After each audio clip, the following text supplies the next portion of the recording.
En primer lugar, les quería agradecer a todos los compañeros del CEJUS por la invitación. La verdad que para mí es un honor y es un privilegio poder participar de este panel con todos los compañeros que están participando hoy.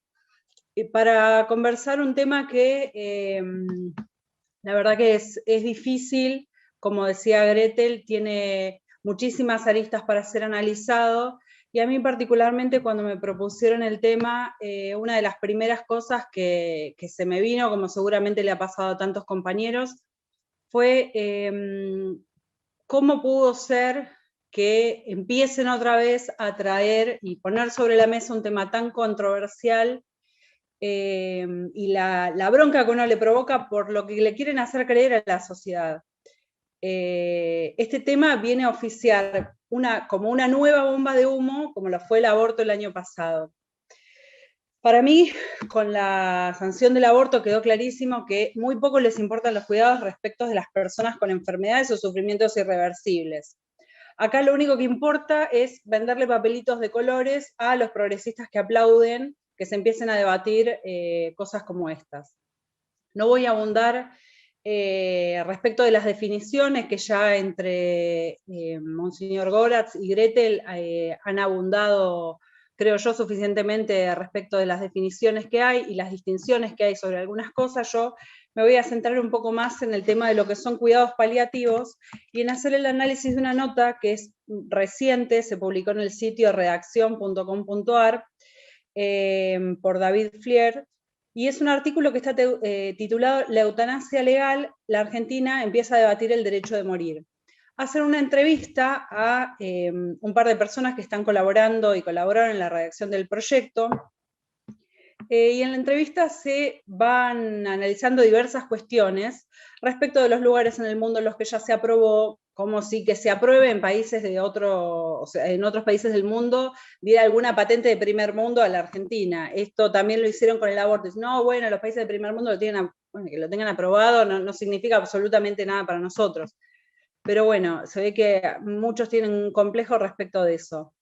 Después de discurrir entre los lugares conocidos y los argumentos que apelan más que al intelecto, al sentimentalismo, desarrolla algunos conceptos que a mí me gustaría compartirlos con ustedes.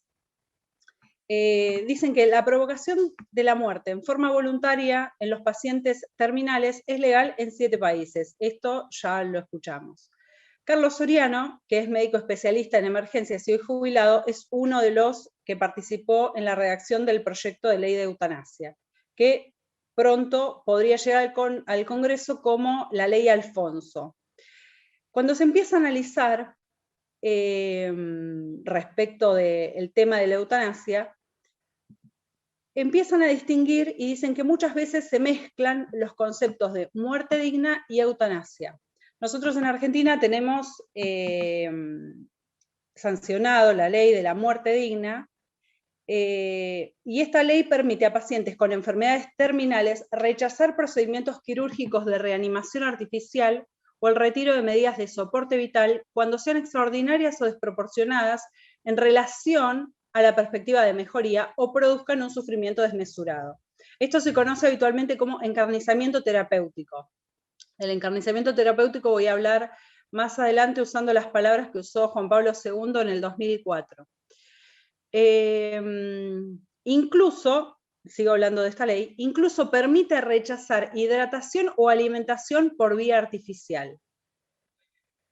Esto imagínense que ya, a ver, una cosa es el encarnizamiento terapéutico, que de eso estamos todos en contra, y otra cosa es que acá está hablando de rechazar hidratación o alimentación por vía artificial. No parece ser algo muy amigado con el humanismo, mucho menos con la religión, retirarle el único soporte vital, que es la alimentación y la hidratación que una persona pueda necesitar. Después avanza sobre otra cosa y dice, muerte digna no es dejar ni hacer morir, es permitir morir. Empiezan a utilizar términos y hacen lo que una vez escuché, si no me equivoco, era el doctor Jorge Scala, el que decía, hacen como una especie de transliteración. las palabras que tienen una determinada esencia, un determinado contenido y un determinado significado, las empiezan a usar para otra cosa. Como lo hicieron, y tan sobradamente lo vimos, cuando militaron a favor de la ley del aborto. Entonces, muerte digna para ellos no es dejar ni hacer morir, es permitir morir. Este permitir morir, por supuesto, que es demasiado amplio, tan amplio como el más allá de las 12 semanas de gestación de la ley del aborto, que después termina siendo la semana 40. A diferencia de muerte digna, sigue el artículo, la eutanasia es la provocación de la muerte de un paciente a su requerimiento a través de la administración de fármacos o tóxicos en dosis letales. Y acá, entre comillas, lo importante a la hora de hablar de la eutanasia es la voluntad expresa del paciente, solicitada en forma clara y sostenida. Y ahora, después de analizar esto, hacen el cambio de la palabra eutanasia porque consideran que la palabra eutanasia está como cargada de negatividad en nuestra cultura, y el doctor Maglio se refiere a la eutanasia como interrupción voluntaria de la vida. Y acá no puedo no hacer un paréntesis, porque dejan el tema servido en bandeja. Yo me pregunto, ¿en qué momento de desquicio de la historia estamos para que un país pueda 2 años seguidos en los que la muerte agobia por doquier? O sea, hoy nos están mandando a todos a quedarnos adentro durante 15 días porque los hospitales están completamente colapsados, y en este mismo ambiente en el que estamos cerrando todos para cuidar la vida, estamos analizando también si podemos meter por la ventana el proyecto de ley de eutanasia. Es una cosa increíble. Entonces, el año pasado era plantearse asesinar a los no nacidos por un supuesto derecho preeminente de la madre sobre el hijo, y este año plantear una supuesta piedad respecto de los pacientes con dolores irreversibles y terminables. Eso me parece increíble. La otra pregunta que me hago es, cuando hablan de interrupción voluntaria de la vida, mi pregunta es, ¿de qué voluntariedad me pueden hablar cuando no les damos a los enfermos la libertad de acceder a los cuidados paliativos y al tratamiento del dolor? Y los empujamos a que elijan la eutanasia, porque como Estado no destinamos los recursos suficientes para que puedan vivir sus últimos días con la mayor dignidad posible. Yo me pregunto, ¿puede un paciente elegir voluntariamente cuando el único camino que le ofrecen es la eutanasia para no sufrir? O sea, el camino para no sufrir es morirte, no hay cuidados paliativos, no se puede ofrecer otra cosa. Entonces, en lugar de desarrollar la ley de la eutanasia, ¿por qué no se ponen a desarrollar centros de cuidados paliativos? Y en esto estoy completamente de acuerdo con lo que Monseñor Goratz había mencionado al inicio de la transmisión, que es, como política, esto lo que hace es que los sistemas de salud retrocedan, no que avancen. Los pacientes quedan desamparados, no son protegidos, no hay investigación, hay retroceso, ofrecemos la muerte, chau, ya está. Esto, bueno, después quería compartir con ustedes la circular número 23 de la Asociación Latinoamericana de Cuidados Paliativos, cuando va refiriendo por primera vez el concepto de cuidados paliativos, empieza a definirlo y dice, el cuidado paliativo proporciona alivio del dolor y otros síntomas perturbadores, afirma la vida y considera la muerte como un proceso normal, no intenta acelerarla ni retrasarla. Es decir, no tenemos ni encarnizamiento terapéutico, retrasando así la muerte, ni eutanasia, acelerar la muerte. Integra los aspectos psicológicos y espirituales del cuidado del paciente. Claro, ¿qué pasa? Yo me pongo a pensar, también en consonancia con lo que decía Gretel sobre toda la esfera espiritual del hombre.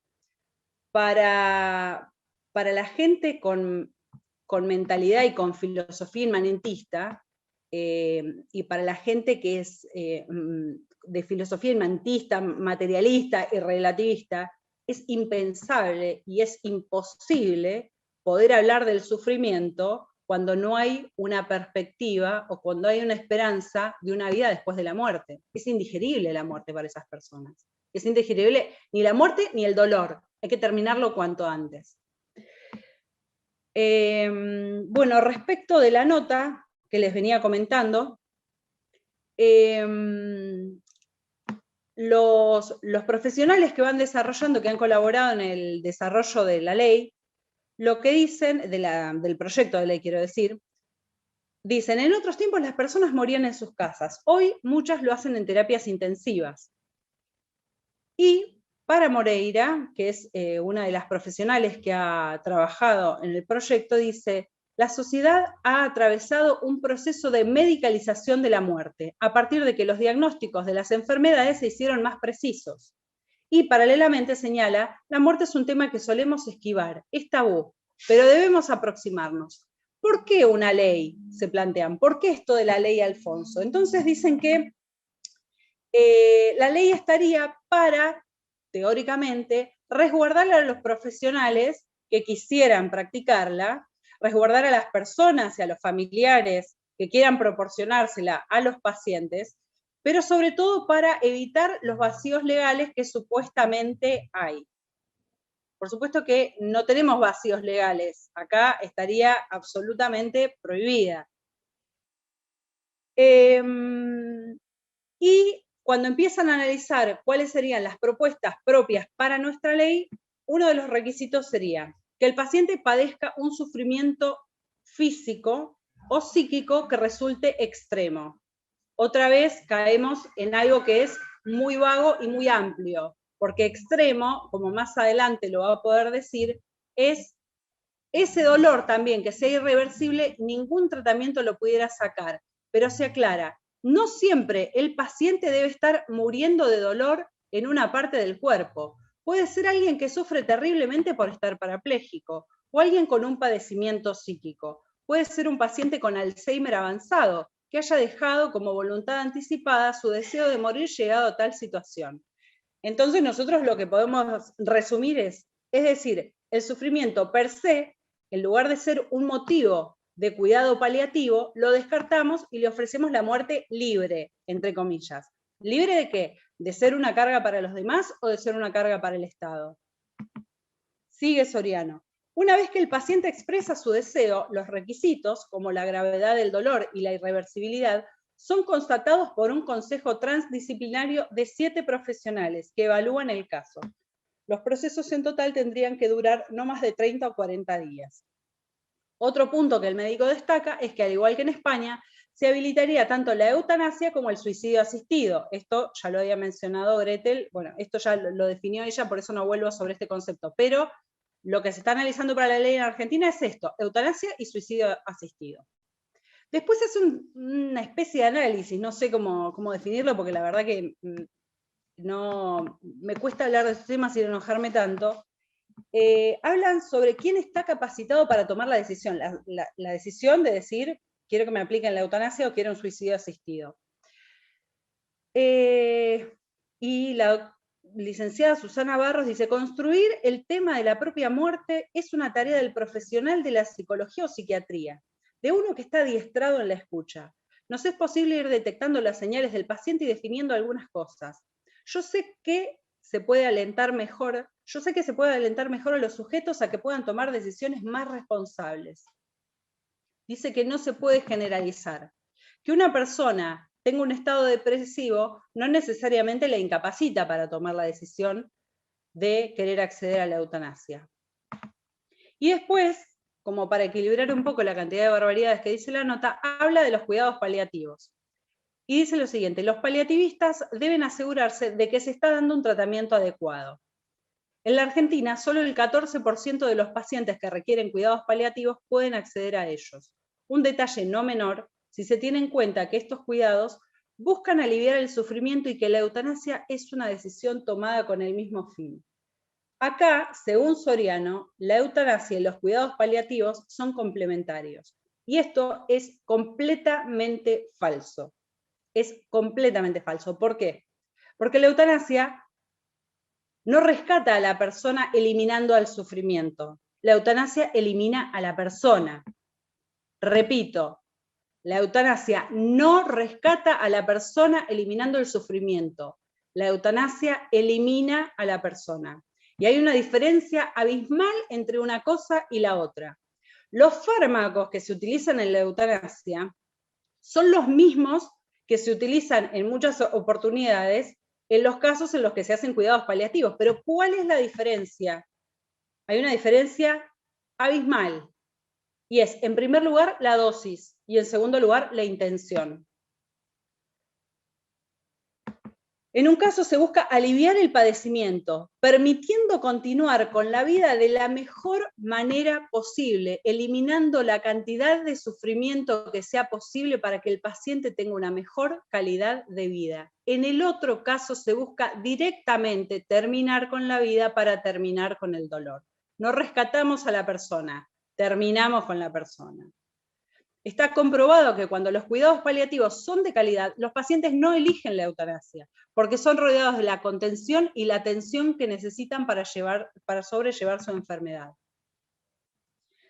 No me voy a extender más sobre esta nota, porque creo que ya con lo dicho para muestra basta un botón de cómo vendría a presentarse el proyecto de ley en Argentina. Simplemente quería agregar, en línea también con lo que ya mencionó Gretel, de la cultura de la muerte. El término de la cultura de la muerte fue acuñado por Juan Pablo II en su encíclica Evangelium Vitae, que es el Evangelio de la Vida, publicada el 25 de marzo de 1995. Y entre otras cosas, Juan Pablo II lo que explica es que lo inédito en esta cultura de la muerte es el hecho de que gran parte de la sociedad justifica en nombre de una falsa libertad individual que sus países legalicen prácticas que son completamente inhumanas, como el aborto, la eutanasia y la manipulación genética. Entonces, como para ir terminando, acá el problema ¿es la eutanasia como era el aborto? No, acá el problema es que tiran una bomba de humo para dejar de prestar atención donde tenemos que prestar atención. Y es que los cuidados paliativos tienen que ser algo prioritario en la agenda de todos los gobiernos. Y en la agenda, en nuestras agendas como agrupaciones también. ¿Por qué? Porque es una forma de dignificar la vida del principio hasta el final.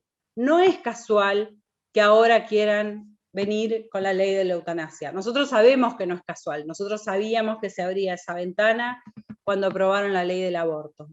Pero aún así no tenemos que bajar los brazos, tenemos que seguir luchando. Y tenemos que seguir luchando porque, como ya lo hemos dicho en otras oportunidades, nosotros estamos acá con una misión que es muy grande, y las misiones grandes no siempre, es más, generalmente no tienen ni la mejor prensa del mundo, ni las cosas fáciles para hacer en su camino. Nosotros tenemos que defender siempre la cultura de la vida. Y bueno, y le agradezco a todos los compañeros, a los del CEJUS, a los de la Brigadier y a todos los que integran Principios y Valores, por permitir estos espacios de diálogo, estos espacios de reflexión, en los que de a poco vamos dilucidando cuáles serían nuestros lineamientos de acción para poder oponer un rostro duro ante la batalla que se nos viene con esta pretendida sanción del proyecto de ley de la eutanasia.